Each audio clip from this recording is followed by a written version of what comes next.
الحمد للہ رب العالمین والصلاة والسلام علی سید الانبیاء والمرسلین اما بعد فاعوذ باللہ من الشیطان الرجیم بسم اللہ الرحمن الرحیم۔ صدقہ فطر کی جو ابتدائی ابحاث تھیں اس کی تعریف، کس پر صدقہ فطر واجب ہے، تو یہ ہم نے پچھلے درس میں پڑھ لیا تھا۔ آج کن لوگوں پہ صدقہ فطر نہیں ہے یا کن کی طرف سے صدقہ فطر ادا نہیں کرتا مرد، تو اس بارے میں فرماتے ہیں لا عن زوجتہ،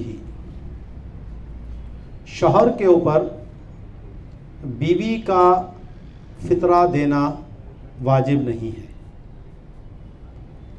تو بیوی اگر خود صاحب حیثیت ہے، جو پیچھے ہم نے شرط پڑھی تھی کہ نصاب کی بقدر مال جو حاجت اصلیہ سے فارغ ہو اس کی ملکیت میں ہے، تو عورت کے اوپر خود اپنا صدقہ فطر دینا لازم ہوگا۔ اور اگر اس کے پاس وہ مال نہیں ہے تو پھر نہ اس کے اوپر اپنا صدقہ، نہ شوہر پر اس کا دینا۔ وَوَلَدِهِ الْكَبِيرِ الْعَاقِلِ، اسی طرح جو بالغ بچے ہیں اور مجنون نہ ہو، عاقل ہو، تو باپ کے اوپر ان کا صدقہ فطر دینا بھی واجب نہیں ہوتا۔ صرف اپنی نابالغ جو اولاد ہوتی ہے یا جو بالغ ہو لیکن مجنون ہو، تو اس کا صدقہ فطر وہ باپ کے اوپر لازم آتا ہے۔ وَلَوْ أَدَّى عَنْهُمَا بِلَا إِذْنٍ أَجْزَأَ استحسانا للإذن عادة، أي لو في عياله وإلا فلا قحستانی عن المحیط فلیحفظ۔ تو اب اگر باپ نے اپنے بالغ بچوں کی طرف سے یا شوہر نے اپنی بیوی کی طرف سے صدقہ فطر ادا کر دیا، تو فرماتے ہیں کہ عام طور پر شوہر ہی بیوی کے سارے معاملات دیکھ رہا ہوتا ہے، اس کی طرف سے مالی ادائیگی کر رہا ہوتا ہے، تو اس لیے استحساناً یہ بیوی کا صدقہ فطر ادا ہو جائے گا۔ اسی طرح وہ بالغ بچے جو باپ کے ساتھ رہتے ہیں، اس کے عیال میں ہیں، تو اب چاہے وہ اپنا کھاتے کماتے ہوں، جیسے ہمارے یہاں جوائنٹ فیملی سسٹم ہوتا ہے کہ شادی شدہ بچے بھی ساتھ ہی رہ رہے ہیں، تو وہ باپ ہی جناب سارے معاملات ان کے دیکھ رہا ہوتا ہے، تو عام طور پر یہاں باپ کو یہ اجازت حاصل ہو جاتی ہے عرف اور عادت کی وجہ سے کہ وہ ان کی طرف سے صدقہ فطر ادا کر دے، کیونکہ یہ عبادت ہے اور عبادت کے لیے نیت کا ہونا یہ ضروری ہوتا ہے۔ تو یہاں عادتاً کیونکہ یہ نیت موجود ہوتی ہے، اجازت موجود ہوتی ہے، تو اس لیے جو ہے استحساناً یہ صدقہ فطر ادا ہو جائے گا۔ علامہ شامی نے نیچے ایک سوال یہ اٹھایا کہ اب وہ کفالت باپ کے ذمے ہو یا نہ ہو، یعنی ان کا خرچہ باپ اٹھاتا ہے یا بس ساتھ رہتے ہیں، جیسے ہمارے جوائنٹ فیملی میں ہوتا ہے کہ وہ کمائی اپنی کرتے ہیں، لا کر کچھ پیسے ماں کے ہاتھ پہ رکھ دیتے ہیں یا کچھ باپ کو دے دیتے ہیں، باقی اپنے پاس بھی رکھتے ہیں۔ تو علامہ شامی نے فرمایا ظاہر یہ ہے کہ اس کی کفالت میں ہونا یہ ضروری نہیں ہے، بس ساتھ رہنا، اس کے عیال میں ہونا یہ کافی ہے۔ تو اس سے پتہ لگا جو بچے الگ رہتے ہوں ماں باپ سے، اپنا گھر الگ ہے ان کا، تو یہاں پر ان کو اپنا یا تو خود ادا کرنا ہوگا یا باپ کو کہنا ہوگا، اجازت دینی ہوگی کہ ہمارا صدقہ فطر آپ ادا کر دیں۔ وَعَبْدِهِ الْعَابِقِ، اسی طرح وہ غلام جو بھاگ گیا ہو تو اس کا صدقہ جو ہے وہ بھی آقا کے اوپر لازم نہیں ہوتا. والماسور، اسی طرح حربی کافروں نے اس غلام کو پکڑ کے قید میں ڈال دیا یا کسی جرم کی وجہ سے وہ قید میں ہے، تو اس کا صدقہ فطر بھی آقا پر لازم نہیں ہے. مغضوب مغصوب المجحود، وہ غلام کے جس کے اوپر کسی غاصب نے اس کو غصب کر لیا ہو اور اب وہ اس کی ملکیت کا انکار کرتا ہے کہ یہ تمہارا غلام ہی نہیں ہے، تو اس کا بھی صدقہ فطر اس آقا پر لازم نہیں ہوتا. ان لم تکن علیہ بینۃ خلاصہ، تو اگر اس کے پاس گواہ نہیں ہے تو صدقہ فطر اس پر لازم نہیں ہے. لیکن پیچھے جو ہم نے بحث پڑھی تھی دین والے مسئلے میں، تو علامہ شامی فرماتے ہیں کہ یہاں پر بھی وہی بات ہونی چاہیے کہ گواہ ہوں یا نہ ہوں، صرف اگر اس غلام کے اوپر غصب کیا ہوا ہے تو اس کا صدقہ فطر آقا پر لازم نہیں ہوگا. الا بعد عودہ فیجب لمن مضى، ہاں جب وہ لوٹ کے آئے گا تو پھر وہ گزشتہ سالوں کی زکوٰۃ گزشتہ سالوں کا صدقہ فطر ادا کرے گا. ولا عن مکاتبہ، اسی طرح جو اس کا مکاتب غلام ہے اس کا صدقہ بھی آقا پر لازم نہیں ہوتا. ولا تجب علیہ، اور خود اس مکاتب کے اوپر بھی اپنا صدقہ فطر لازم نہیں ہوتا. لأن ما فی یدہ لمولاہ، کیونکہ اس کے پاس جو کچھ بھی مال ہے وہ تو اس کے آقا کے پاس ہی جانا ہے. وعبید مشترکۃ، اسی طرح وہ غلام جو دو یا دو سے زیادہ لوگوں میں مشترک ہے تو اس کا صدقہ فطر بھی کسی کے اوپر لازم نہیں آئے گا. لیکن ایک قول یہاں پر یہ ہے کہ اگر غلام سے نفع اٹھانے کے لیے انہوں نے باری مقرر کر لی تھی کہ جی ایک ہفتہ تم فائدہ اٹھانا، ایک ہفتہ میں اٹھاؤں گا، یا ایک دن تم فائدہ اٹھانا، ایک دن میں اٹھاؤں گا، تو عید الفطر کا دن جس کی باری میں آیا تو ایک قول میں یہ ہے کہ پھر اس کے اوپر صدقہ فطر لازم ہوگا. لیکن صحیح یہ ہے کہ کسی کے اوپر بھی اس کا صدقہ فطر واجب نہیں ہے، کیونکہ اس کا پورا نفقہ کسی ایک کے اوپر بھی لازم نہیں ہوتا. تو وہ اس دوسرے قول کے بارے میں کہتے ہیں الا اذا کان عبد بین اثنین وتحایاہ ووجد الوقت فی نوبۃ احدہما فتجب فی قول، کہ مگر یہ کہ جب ایک غلام دو کے درمیان مشترک ہے اور انہوں نے آپس میں محایات کر لی، یعنی آپس میں باری مقرر کر لی ہے، اور وقت جو ہے ان میں سے کسی ایک کی باری میں پایا گیا یعنی عید الفطر کا وقت، تو ایک قول کے مطابق اس کے اوپر صدقہ فطر واجب ہوگا. وتوقف الوجوب لو کان المملوک مبیعا بخیار، اب یہ بے کے حوالے سے ایک مسئلہ آیا کہ اگر خیار شرط تھی اور اس غلام کو بے کر دیا تو اگر یہ بے تمام ہو جاتی ہے تو پھر تو مشتری کے اوپر صدقہ فطر دینا ہوگا کیونکہ اس وقت وہ اس کی ملکیت میں ہو گیا. اور اگر یہ خیار کی وجہ سے بے ختم ہوتی ہے تو پھر یہ صدقہ فطر جو ہے وہ بائع کے ذمے پر آئے گا. تو فرماتے ہیں کہ وجوب موقوف ہوگا اگر مملوک مبی بھی خیار ہو، یعنی اس کو بیچا گیا تھا خیار کے ساتھ. فَإِذَا مَرَّ يَوْمُ الْفِطْرِ وَالْخِيَارُ بَاقٍ تَلْزَمُ عَلَى مَنْ يَصِيرُ لَهُ، تو جب عید الفطر کا دن گزرا اور خیار باقی رہا تو یہ صدقہ فطر اس پر لازم آئے گا کہ جس کا یہ غلام ہوگا.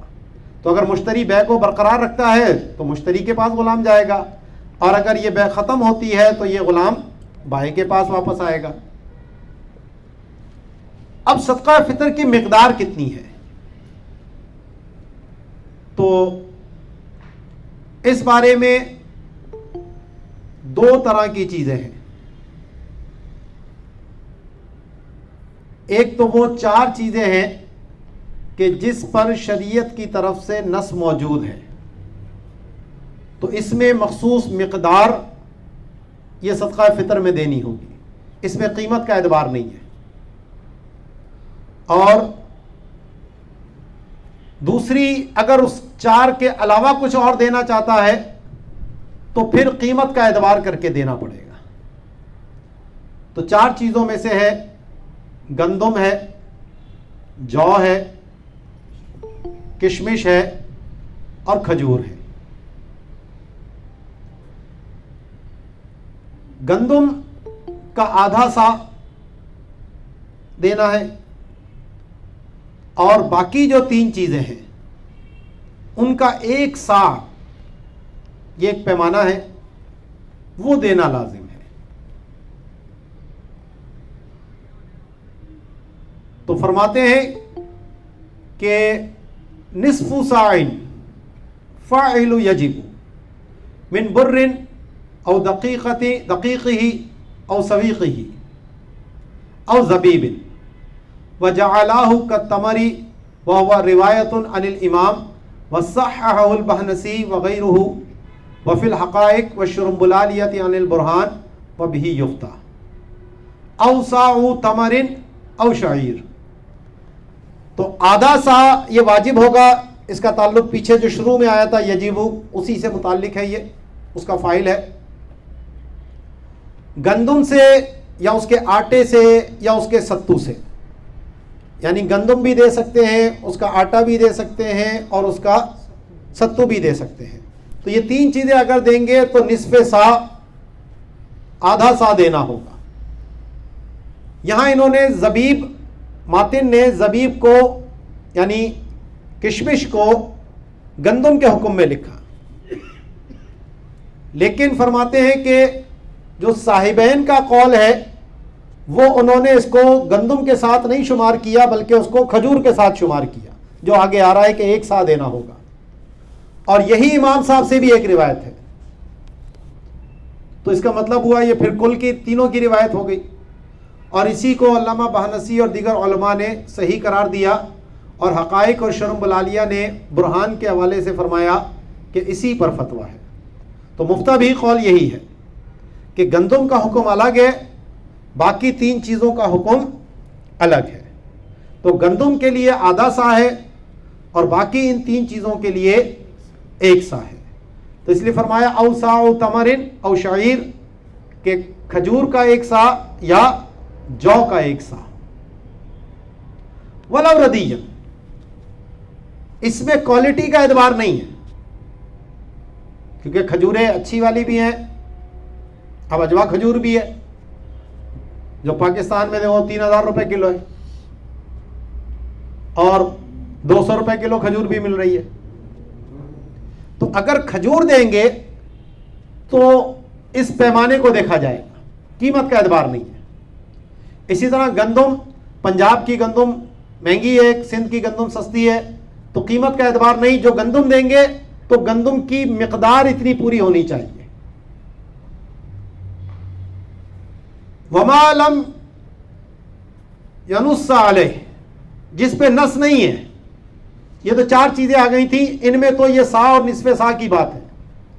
باقی اس کے علاوہ کچھ اور چیز دینا چاہتے ہیں آپ بطور صدقہ فطر کے، کا ذرۃ، جیسا کہ باجرہ ہے، وخبز، یا گندم کی روٹی ہی کیوں نہ ہو، تو یعتبر فیہ القیمت، تو اس میں پھر قیمت کا اعتبار ہوگا. یعنی جو چیز دی جا رہی ہے وہ اتنی قیمت کی ہونی چاہیے جو آدھا سا گندم یا ایک سا کھجور یا جو یا کشمش کی قیمت کے برابر ہونی چاہیے. آج کل ہمارے عرف میں لوگ پیسے دیتے ہیں، کیش دیتے ہیں، تو اس میں بھی قیمت کا اعتبار ہوگا کہ آدھا سا گندم جتنی قیمت کا آ جائے تو اتنے آپ کو کم از کم پیسے دینے ہوں گے. اور اگر زیادہ دینا چاہیں، کیونکہ آج گندم کے ریٹ سب سے کم آئیں گے کیونکہ ویسے بھی آدھا سا ہے، کھجور ہو گیا، کشمش ہو گئی، اسی طریقے سے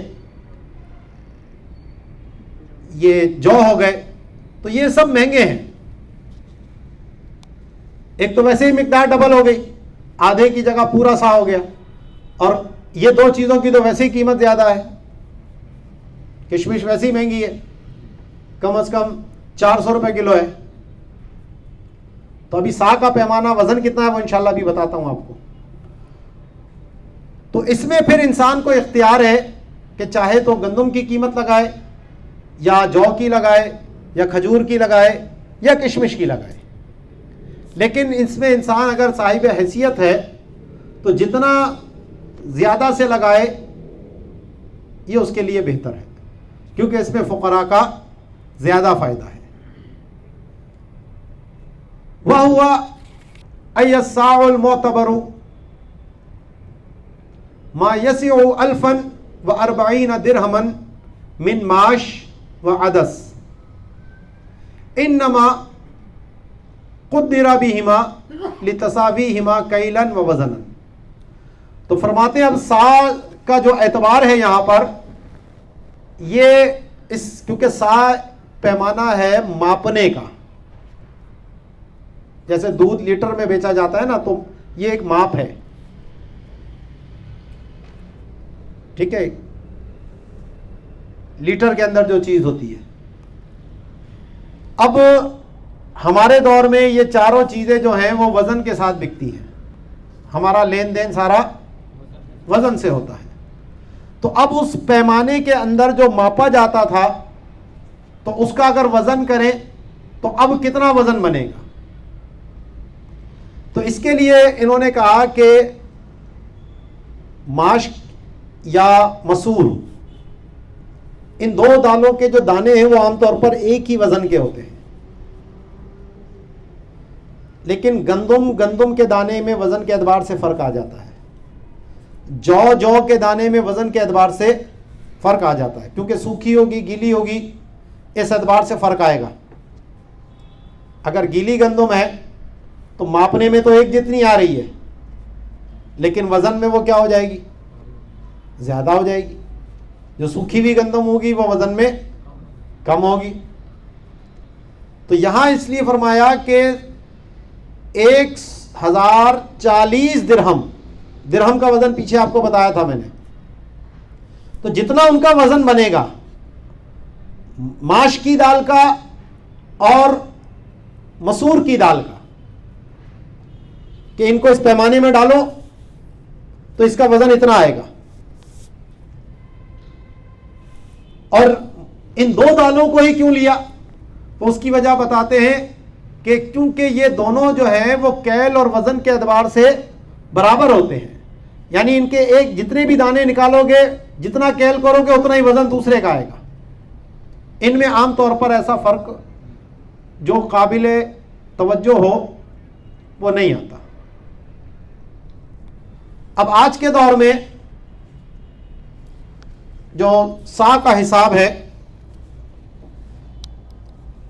تو ایک سا میں 4 مد ہوتے ہیں. یہ چھوٹا پیمانہ ہوتا تھا، اور ایک مد کے اندر جو ہے وہ 2 رتل ہوتے تھے. یہ بھی ایک پیمانہ تھا، اور ایک رتل جو تھا وہ 20 استار کا تھا،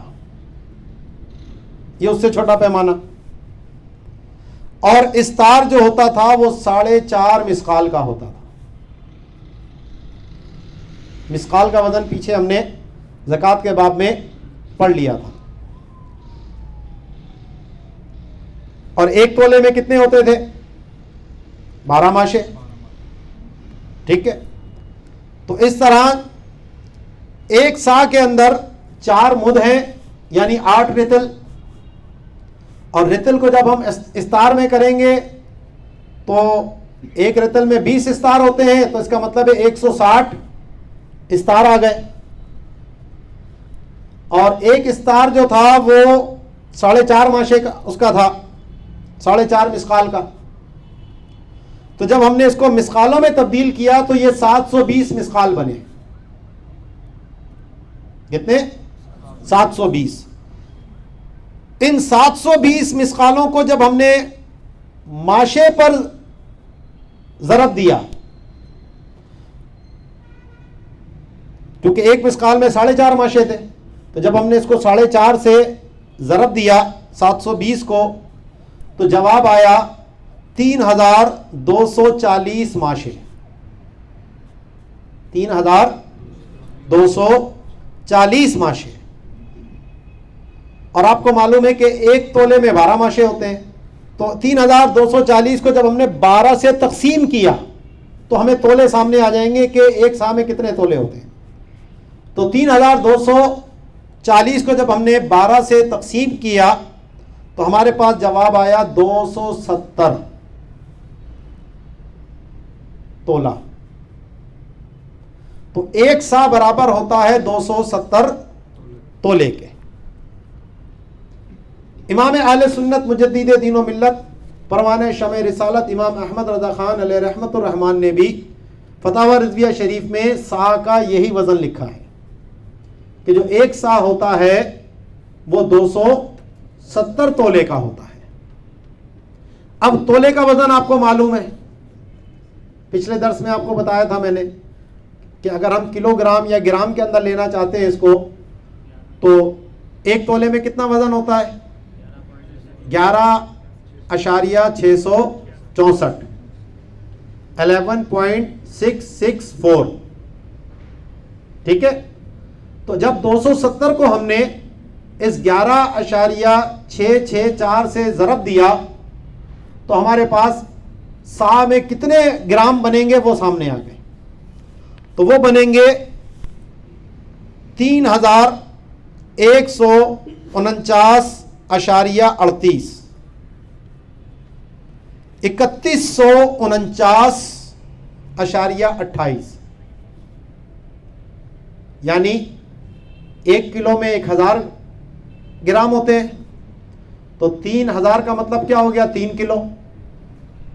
اور 149.38 کا مطلب اندازن لگا لیں آپ 150 گرام. تو 3 کلو اور 150 گرام یہ ایک سا کا وزن ہے. 3 کلو اور تقریباً 150 گرام، تھوڑا سا معمولی سا فرق ہے، 0.72 کا. تو یہ ہمارے پاس سا کا وزن آ جاتا ہے. اب اگر اس کو ہم آدھا کریں گے تو کتنا ہو جائے گا؟ 1.5 کلو اور 75 گرام. اصل سا کا وزن اتنا ہے 3 کلو 150 گرام، اور آدھا سا جب ہم کریں گے تو یہ ہو جائے گا 1.5 کلو اور 75 گرام. جی. اب اعلی حضرت علیہ رحمہ نے احتیاطاً یہ فرمایا کہ جو پیمانہ لیا جائے وہ جو کا لیا جائے، اور اس میں جو وزن کیے جائیں وہ گندم کے کیے جائیں، کیونکہ گندم کا جو وزن ہے وہ جو کے مقابلے میں زیادہ ہوتا ہے، وہ بھاری ہوتا ہے، جو گندم بھاری ہوتا ہے. تو جب پیمانے کے اعتبار سے دیکھیں گے تو دونوں برابر آ رہے ہیں، لیکن گندم کا وزن اس میں زیادہ بنے گا. تو اعلیٰ حضرت علیہ رحمہ کے پاس ایک پیالہ تھا، اس میں آپ نے جب اتنے نصف سا کے جو ماپے اور پھر اسی کے اندر گندم ماپے، اور جب اس کو وزن کیا تو وہ تھوڑا سا زیادہ آیا. اعلیٰ حضرت نے اپنے دور کے حساب سے، کیونکہ وہاں چاندی کا روپیہ چلتا تھا انگریز کے دور کا، اور یہ بھی ایک اصول یاد رکھیے، فتاوی رضویہ میں جہاں لفظ روپیہ آتا ہے وہاں چاندی کے سکے کو روپیہ کہتے ہیں، اور کاغذ کے نوٹ بھی اعلیٰ حضرت کے دور میں چل گئے تھے تو اس کے لیے لفظ نوٹ اعلیٰ حضرت استعمال فرماتے تھے۔ اب ہمارے دور میں کیونکہ روپیہ ہم کاغذ کے نوٹوں کو ہی کہتے ہیں تو اس لیے بعض اوقات کنفیوژن ہو جاتی ہے، اس کو سمجھنے میں غلطی ہو جاتی ہے۔ تو اعلیٰ حضرت کے دور میں جو چاندی کا سکہ تھا وہ تھا 11.25 ماشے کا۔ اچھا مزے کی بات ہے، یہ عجیب بات ہے بلکہ، کہ مفتی تقی عثمانی کے جو والد مفتی شفیع ہیں اس نے پورا ایک اوزان کے حوالے سے ایک رسالہ لکھا، اس میں اس نے انگریزی روپے کا وزن جو بیان کیا وہ 11.5 ماشے بیان کیا۔ اعلیٰ حضرت بیان فرماتے ہیں 11.25 ماشے، 0.25 کا فرق آ رہا ہے۔ اب یہ عجیب بات ہے، تو ہمارا اعتماد تو الحمدللہ اعلیٰ حضرت پر ہی ہے۔ تو اعلیٰ حضرت نے فرمایا ہے 11.25 ماشے تو 11.25 ماشے ہی ہے۔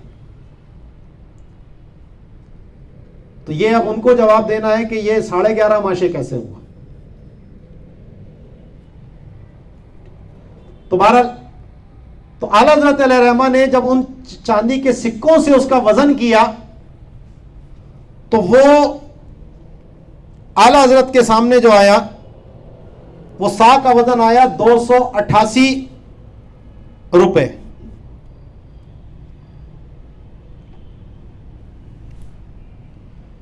اور نہیں، احتیاط والا جو وزن آیا آدھے سا کا وہ 175 روپے 8 آنے، 175 سکے اور 8 آنے، آدھا یعنی اس کا۔ تو اس کا بھی وزن اگر ہم نکالیں گے تو 175 175.50، اس کو ملٹی پلائی کریں آپ 11.25 سے، کیونکہ 11.25 ماشے کا 1 روپیہ تھا، تو ماشے کتنے بنے وہ ہمارے سامنے آ جائیں گے۔ تو جب ہم نے 175.50 کو ضرب دیا 11.25 سے تو ہمارے پاس جو ٹوٹل اس کا وزن آئے گا ماشوں کے اندر وہ آئے گا 164.531۔ اور جب ہم نے اس کو تولوں کے اندر کیا،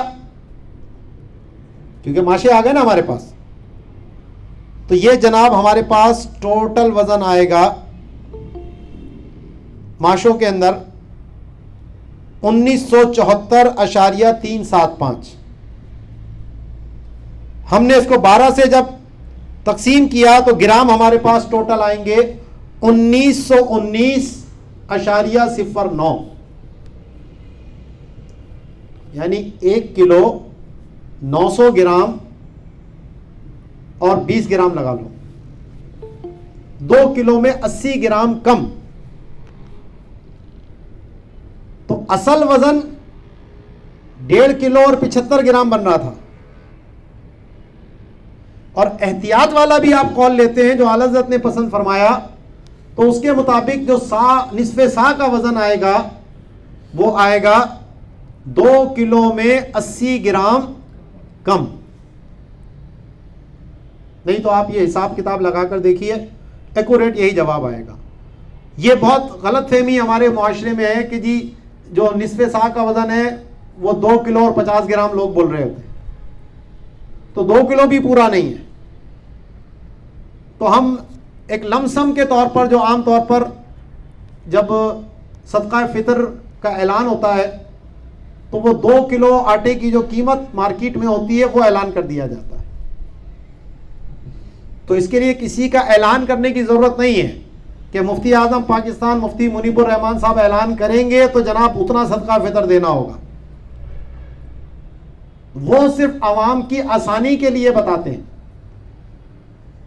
کہ آٹے کا ریٹ اس وقت کیا چل رہا ہے۔ اچھا ہمارے ہاں گندم کا ریٹ الگ ہے, آٹے کا ریٹ الگ ہے. تو ہم فقراء کے فائدے کے لیے وہ آٹے کا ریٹ عام طور پر بیان کیا جاتا ہے. لیکن اگر کوئی گندم کا بھی قیمت لگا کر دے گا تو بہرحال اس کا صدقہ فطر ادا ہو جائے گا. اصل اعتبار تو گندم کا تھا. تو اب اگر مثال کے طور پر 75 روپے کلو آٹا چل رہا ہے خان صاحب کی حکومت کی مہربانی سے, تو صدقہ فطر کتنا ہو گیا؟ تقریباً 150 روپے. تو ایک راؤنڈ فگر کر دیتے. ویسے تو ایکوریٹ اگر کوئی لینا چاہتا ہے تو وہ گندم سے اگر دینا چاہ رہا ہے تو 2 کلو میں 80 گرام کم اگر وہ دیتا ہے تو اس کا صدقہ فطر گندم سے ادا ہو جائے گا. اور جو کھجور سے اور جو سے یا کشمش سے ادا کرنا چاہتا ہے تو اس میں 3 کلو اور 150 گرام وزن بنے گا. کیونکہ یہ جو احتیاط کی تھی وہ تو گندم کے لیے کی تھی, باقی جو اصل سا کا وزن ہے وہ تو اتنا ہی ہے, 270 تولے. اور 270 تولے کے 3 کلو 150 گرام بنتے. تو اس میں بھی بعض لوگ اس میں 4 کلو کر کے بیان کر رہے ہوتے ہیں کہ سا کا وزن جو ہے وہ 4 کلو ہے. سا کا وزن 4 کلو کسی بھی طرح نہیں بن سکتا. 3 کلو اور 150 گرام. تو آسان آپ یاد رکھیے کہ 270 تولے کا ایک سا ہوتا ہے اور 1 تولے کا وزن کیا ہوتا ہے؟ 11.664. تو 270 کو آپ 11.664 سے ملٹیپلائی کیجئے, آپ کے سامنے وزن آ جائے گا. ٹھیک ہے.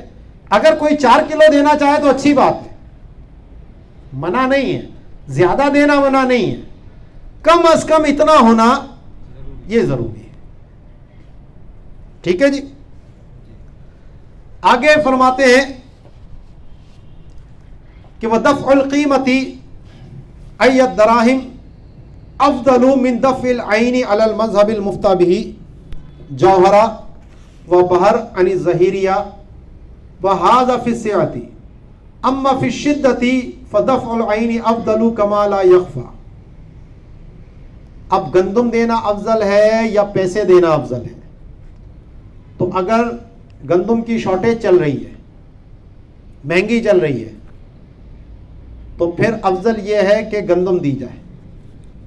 اور اگر نارمل حالات ہیں جیسے آج کل ہیں تو پھر پیسے دینا, قیمت دینا یہ زیادہ بہتر ہے, کیونکہ اس میں اس فقیر کی حاجت زیادہ اچھے طور پر پوری ہے. ہو سکتا ہے اسے کھانے کی ضرورت ہو سکتا ہے اسے لباس کی ضرورت ہو سکتا ہے اس کی کوئی اور حاجت ہو. تو پیسوں کے ذریعے وہ اپنی اور دیگر حاجات کو آسانی کے ساتھ پورا کر سکتا ہے. تو اس وجہ سے قیمت کا دینا افضل قرار دیا گیا فقیر کی نقطہ نظر سے دیکھتے ہوئے. لیکن جب گندم کی شارٹیج ہے پھر وہ لائے گا کہاں سے؟ تو اس لیے اس صورت میں افضل یہ ہے کہ اب عین دیا جائے, وہ جنس دی جائے, قیمت نہ دی جائے. تو فرماتے ہیں کہ قیمت کا یعنی دراہم یا آج کے دور میں روپے آ گئے, وہ دینا عین کے دینے سے زیادہ بہتر ہے علی المذہب المفتى به, مفتى به مذہب کے مطابق. جوہرہ نے یہ بات کہی اور بحر الرائق نے بات کہی ظہیریہ کے حوالے سے. تو فرماتے ہیں یہ اس صورت میں ہے جب وسعت ہو.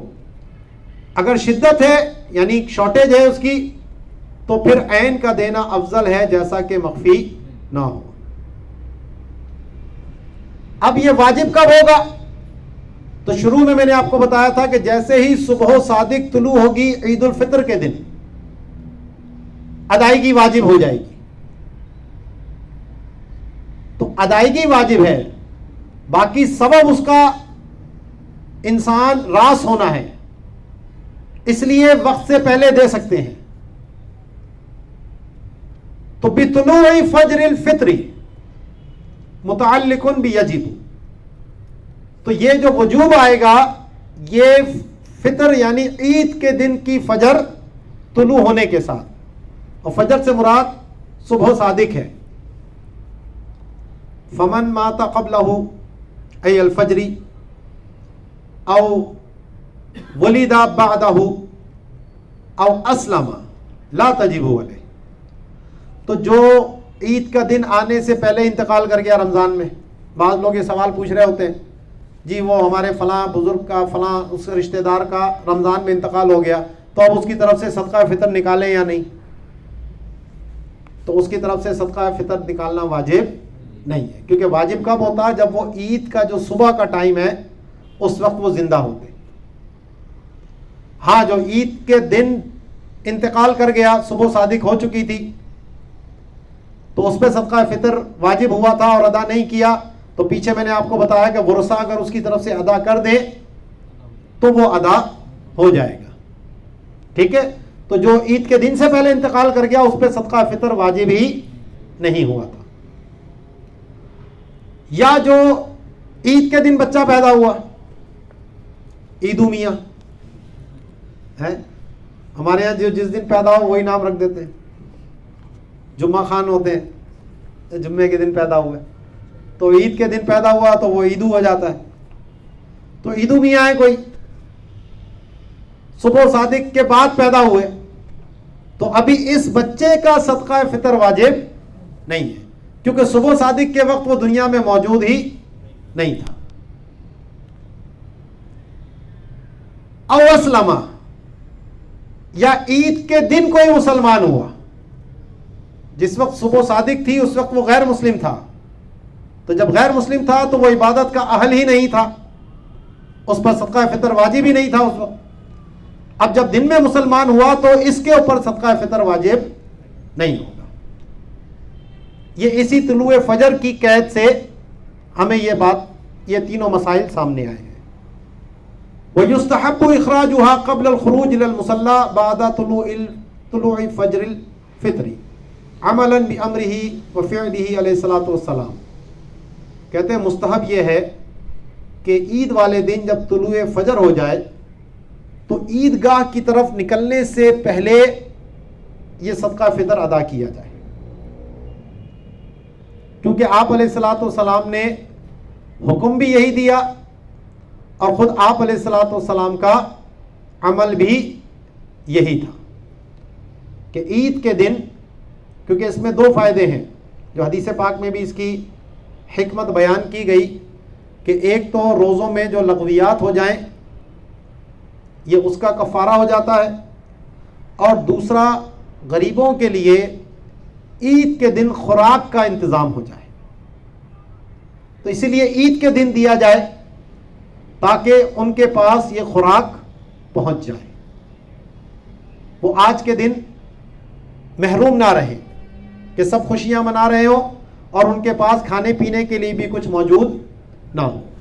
تو اسی لیے سب سے بہتر یہی ہے کہ عید والے دن صبح صادق جب ہو جائے اس کے بعد جب گھر سے عید کے لیے نکلنے لگے تو اس وقت یہ دے کر پھر عید کی نماز کے لیے جانا چاہیے.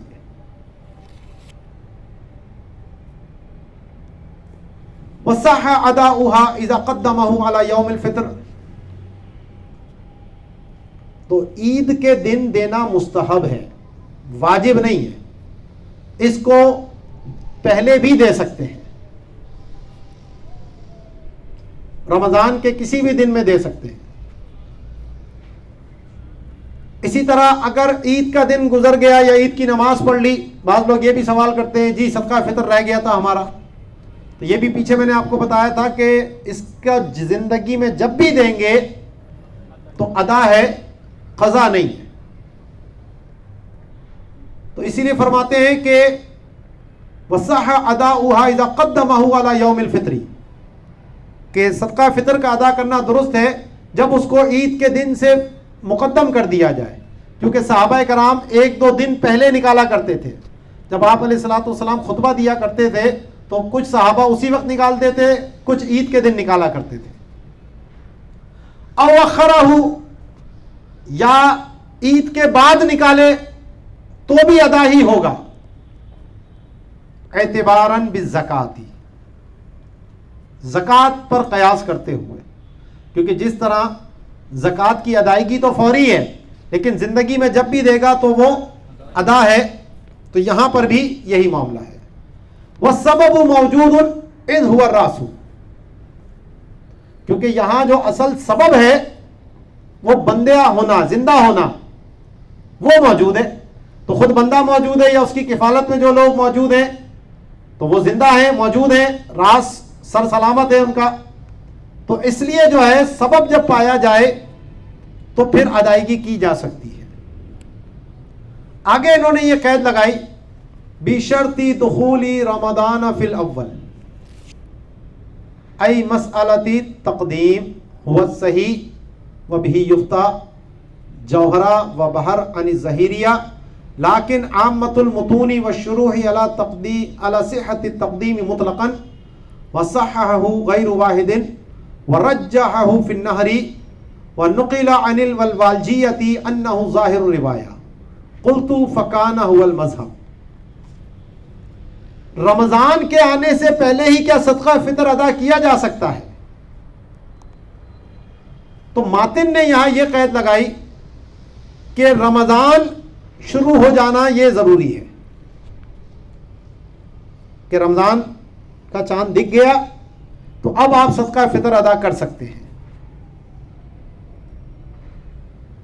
اسی کو انہوں نے صحیح کہا اور اسی کو کہا کہ اسی پر فتویٰ ہے.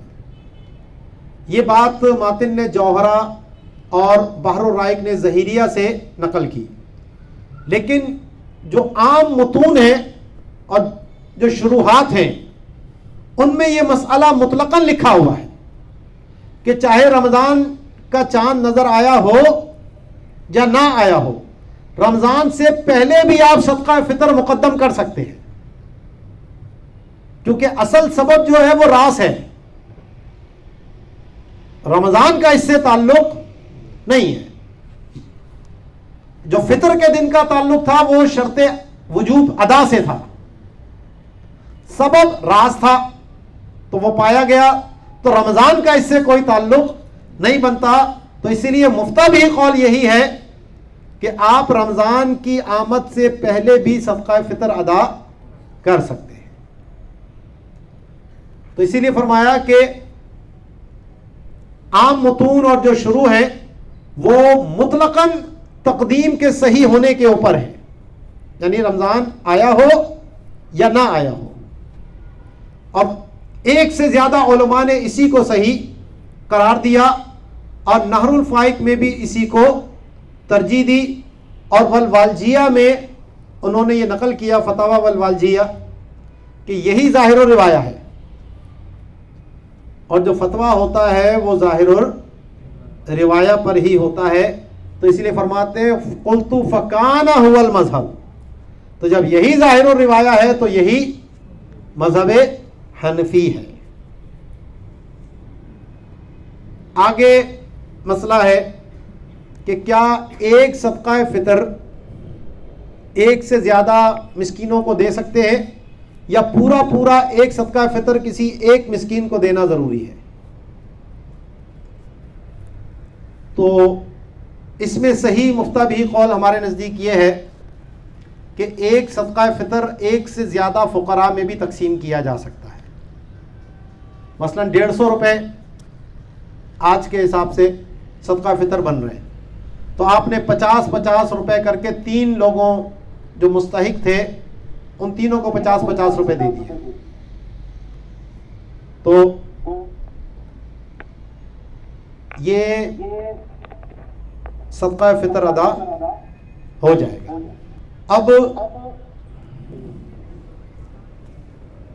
ایک کو دیں تو یہ زیادہ بہتر ہے، کیونکہ ایک کو دینے میں آج کے دن اس کی پوری ضرورت ہو جائے گی، اور حدیث میں بھی یہی حکم تھا کہ آج کے دن ان کو غنی کر دو، ان کو کسی اور سے طلب کرنے کی ضرورت نہ رہے. تو یہ اسی صورت میں زیادہ بہتر ہے کہ ایک ہی مسکین، ایک ہی فقیر کو، ایک ہی شرعی مستحق کو آپ پورا صدقہ فطر ادا کر دیں. جواز اس میں ہے کہ تقسیم بھی کر سکتے ہیں، افضل یہ ہے کہ ایک ہی کو دیں، تو یہ مستحب ہے.